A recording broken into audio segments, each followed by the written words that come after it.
on the posters was Jewish, but certainly people who are seen as allies being singled out in that way is obviously really problematic.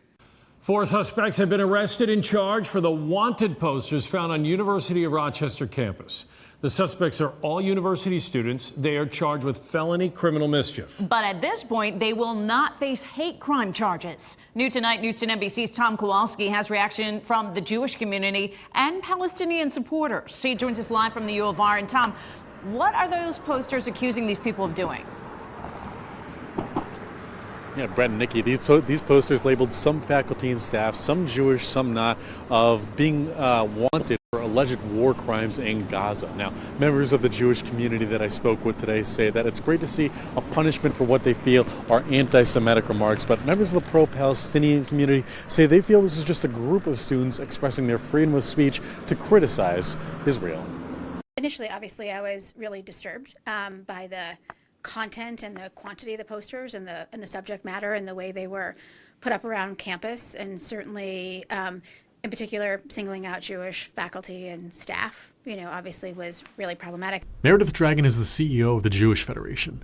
She's glad to see the school take swift action against the suspects. The crime was taken seriously, which was great to see, and I commend the administration at the University of Rochester for taking this criminal activity seriously. Obviously, being charged with crime is a very big deal, and to see that in such a short amount of time, the university responded swiftly and found out who the supposed perpetrators are, I think is indicative of these kinds of activities not being tolerated in our community. But others are upset that the U of R is punishing students for speaking out against the war in Gaza. I think that the U of R is heavily invested in Israel. I think they have dual programs in Israel, and I think that the students are asking them, like students all over the country, to disclose their investments, and the students are demanding that they don't invest in genocide. Kimberly Nelson often protests near the U of R's campus against the war in Gaza. She says criticism of Israel's alleged war crimes shouldn't be equated to anti-Semitism. If any country in the world's military was doing this,